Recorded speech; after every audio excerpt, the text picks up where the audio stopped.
Welcome back. മക്കളെ നമ്മൾ കാത്തിരുന്ന സെക്കൻഡ് അലോട്ട്മെന്റ് വന്നിരിക്കുകയാണ്. നാളെ തൊട്ടാണ് അഡ്മിഷൻ സ്റ്റാർട്ട് ചെയ്യുക. നാളെ 10 മണി മുതൽ മറ്റന്നാൾ 5 മണി വരെയാണ് അഡ്മിഷൻ എടുക്കാനുള്ള സമയം. 2 ദിവസമാണ് അഡ്മിഷൻ ഉള്ള ടൈം.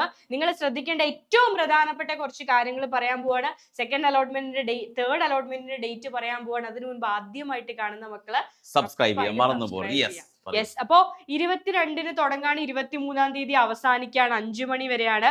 ഒന്നാം ഓപ്ഷൻ ലഭിച്ച എല്ലാ കുട്ടികളും ഫീസ് അടച്ച് സ്ഥിര പ്രവേശനം നേടണം. പിന്നെ പ്രത്യേകം അലോട്ട്മെന്റ് ലെറ്ററിൽ പറഞ്ഞ ഫീസ് മാത്രമേ അടിക്കാവൂ. ഫീസോ കാര്യങ്ങളോ അവർ ചോദിച്ചു കഴിഞ്ഞാൽ കൊടുക്കേണ്ട ആവശ്യമില്ല. അലോട്ട്മെന്റിൽ എന്താണോ ഫീസ് അടയ്ക്കാൻ പറഞ്ഞത് അത് മാത്രം അടയ്ക്കുക അല്ലേ. പക്ഷേ ഫസ്റ്റ് ഓപ്ഷൻ കിട്ടിയ കുട്ടി നിർബന്ധമായിട്ടും അഡ്മിഷൻ എടുത്തേ പറ്റൂ. യെസ്, VHSCയുടെ സെക്കൻഡ് അലോട്ട്മെന്റും ഇക്കൂടെ തന്നെ വന്നിട്ടുണ്ട്. അതേപോലെ സ്പോർട്സ് കോട്ടയിലേക്കുള്ള അലോട്ട്മെന്റ് വന്നിട്ടുണ്ട്. ആ കുട്ടികളും കൂടി ശ്രദ്ധിക്കണം. സ്പോർട്സ് കോട്ട അലോട്ട്മെന്റ് നിർദ്ദേശങ്ങൾ വന്നിട്ടുണ്ട്. അപ്പൊ ആ ഒരു അലോട്ട്മെന്റും സ്റ്റാർട്ട് ചെയ്ത് കഴിഞ്ഞു. ഇനി തേർഡ് അലോട്ട്മെന്റിന്റെ ഡേറ്റ് എന്ന് പറയുന്നത് ജൂൺ 29-ആണ്. 29-ാം തീയതിയാണ്. പക്ഷെ സെക്കൻഡും ഫസ്റ്റും ഒക്കെ കുറച്ച് നേരത്തെ വന്നതുകൊണ്ട് ഈ ഒരു അലോട്ട്മെന്റും നേരത്തെ തന്നെ നമുക്ക് ജൂലൈ 6-ന് നമുക്ക് ക്ലാസ് തുടങ്ങുന്നതുകൊണ്ട് തന്നെ ഈ അലോട്ട്മെന്റും കുറച്ചുകൂടി നേരത്തെ വരുമെന്ന് തന്നെയാണ് നമ്മൾ എക്സ്പെക്ട് ചെയ്യുന്നത് അല്ലേ. ഈ തവണയും ഹയർ ഓപ്ഷൻസ് കിട്ടാത്ത കുട്ടികൾ നിലവിൽ താൽക്കാലികമായിട്ട് കിട്ടിയിടത്ത് തന്നെ തുടരുക. നിങ്ങൾ ഒന്നും ചെയ്യേണ്ടതായിട്ടില്ല. പക്ഷെ വേണമെങ്കിൽ നിങ്ങൾക്ക് നിലവിൽ കിട്ടിയിരിക്കുന്ന സ്കൂള് സ്ഥിരം പ്രവേശനം നേടണമെങ്കിൽ നേടാം. അതേപോലെ ഹയർ ഓപ്ഷൻസ് ഡിലീറ്റ് ചെയ്യാനുള്ള ഓപ്ഷനും കൂടി വന്നിട്ടുണ്ട്.